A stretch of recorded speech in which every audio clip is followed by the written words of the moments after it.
They walk this life different. Sometimes we get so involved with all the worldly stuff, living and loving and raising children and fighting and getting my place in life. And it starts when we are very small, to fit in. I can remember growing up, then I was too fat, and then I was too slow, and then I wasn't clever enough. And since the day I was born, it's always this struggle, where do I fit in? Where am I good enough? Who's going to accept me? Can I be part of this group? Are they going to choose me? Am I going to be part of this? And then as life goes on, we realize that we get left out many times. Many of us sitting here tonight have been thrown away even by our parents. Not even good enough for them. Fathers that just walk away. A struggle. And I'd like to come and talk to you about this tonight because I want to tell you something. You'll never fit in. You'll never be good enough. Because you're not from this world. You're from the kingdom of God. The day you chose Him, you became someone that's just passing through. You're just passing through. And we tend to forget that. And we struggle and we try to please everybody. Even before our birth it starts. I spoke to a girl the other day. She said, I have this feeling that since I was born, nobody wanted me. And I took her back and God took her to the place. She was just still in her mother's womb. And she heard her father's voice. I don't want this child. It's not the right time now. Even then, she felt it. And she grew up with this. Always fighting, always trying to please, always trying to fit in. Peer group pressure, you know about peer group pressure? Terrible. The things I did with peer group, and I think about it today, I said, I must have known better. Couldn't I have just followed my own? I didn't want to do it, but to fit in, you sometimes have to just do it. And so the years go on. And before you know it, becomes part of your whole system. Becomes part of life. And when people are constantly struggling with, please accept me, please put me in a place, please see me, please, where's my place? I fit nowhere, I'm alone, I sleep at night and I just think, where am I going to end one day? Once you're busy with this struggle, you get abused and you get misused by people. You get people that see that. Sleep with me and then I will love you. If you love me, you will come with me. Give me some money and I will show you. And it's always got to give and got to give. And in the whole process, you lose part of your soul, part of who you are. You've got to sign it off. And you've got to learn stuff that's not you to be accepted. And your whole you changes. The way God intended you to be. It changes.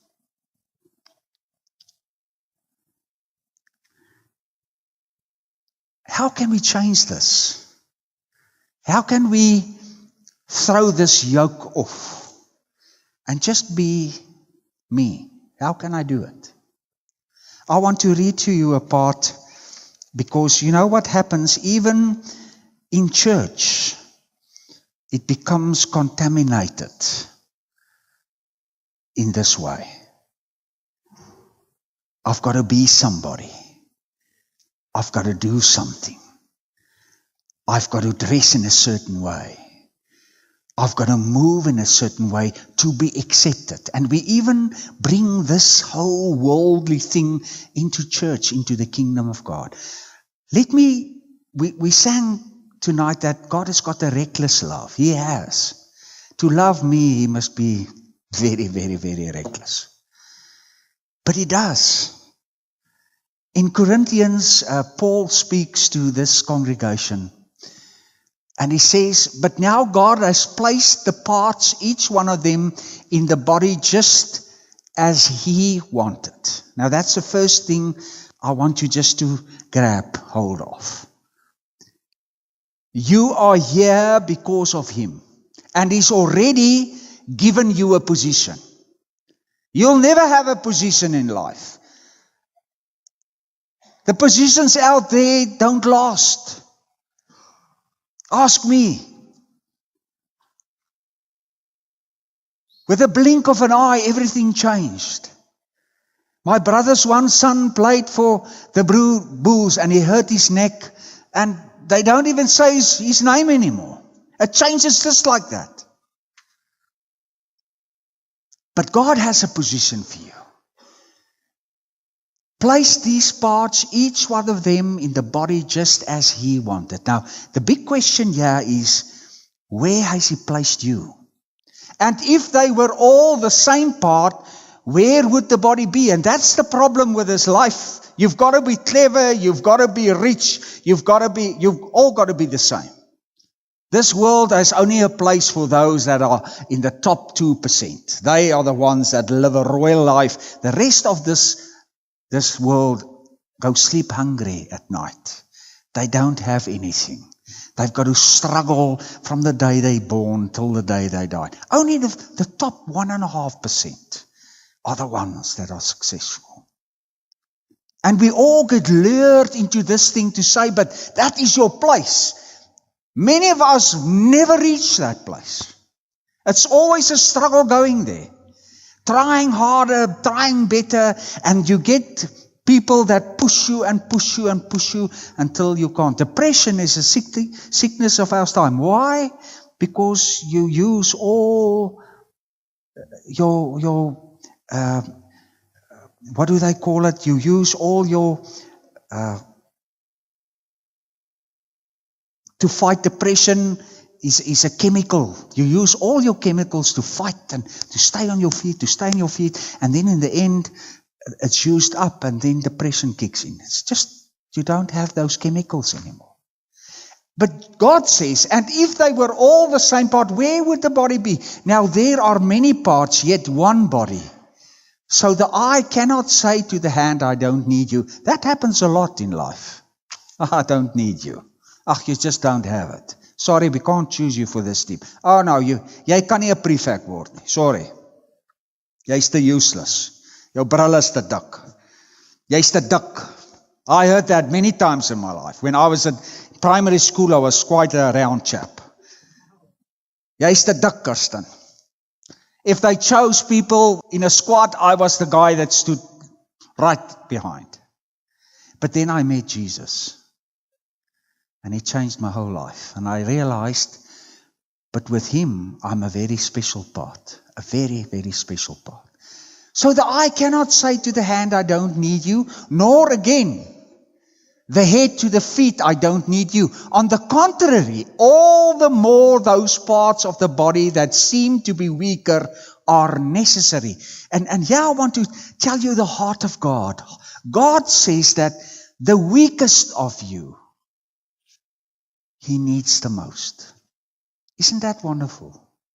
If you sit here tonight and you say, but I'm really a weakling. I don't know how to say no or yes, and I do a lot of stuff wrong, and I'm actually weak. God comes and tells you, but I need you.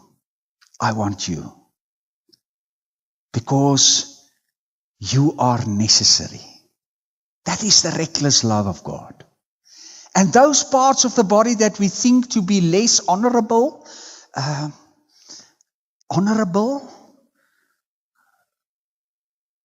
we look at them and say, yeah, the cat dragged that man in somewhere. Look how he looks like.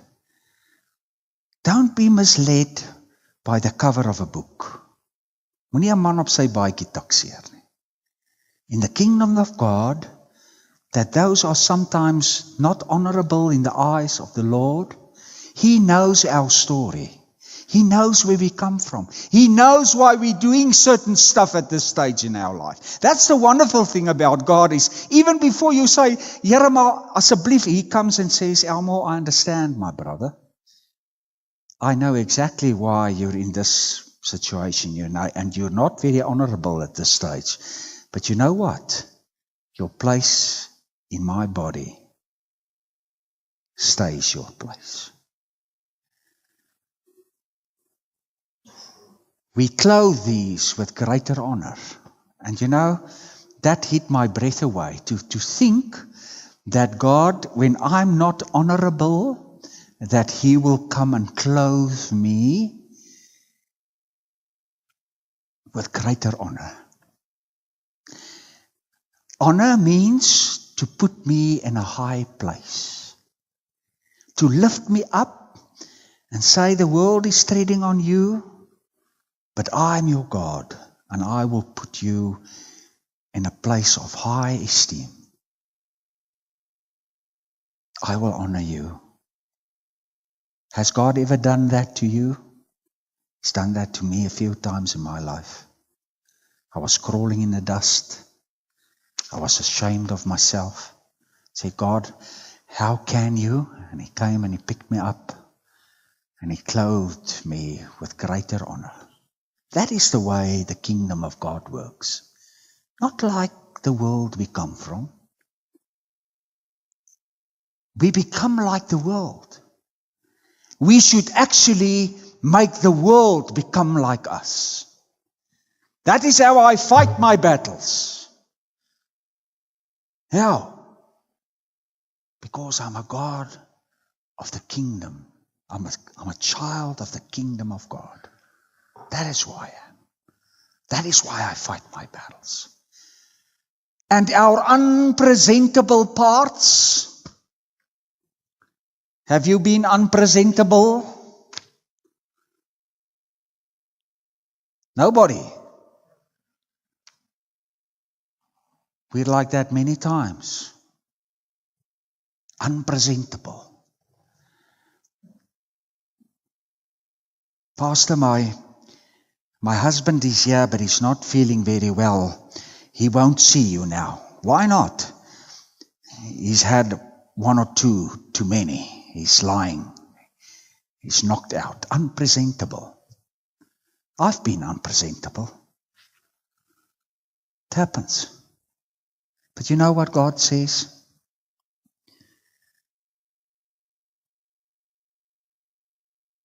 Have a better presentation. But our presentable parts have no need.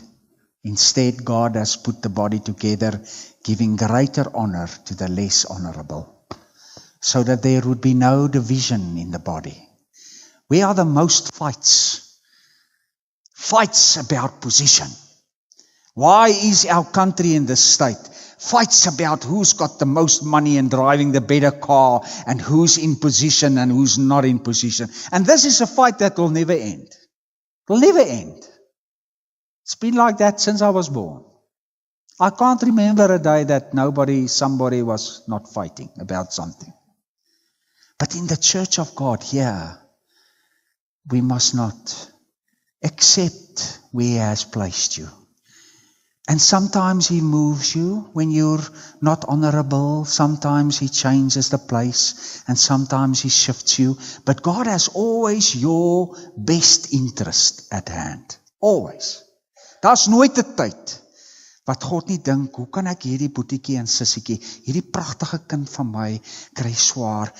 How can I help that she feels better? That she can face the world she's got to go in. How can I do that?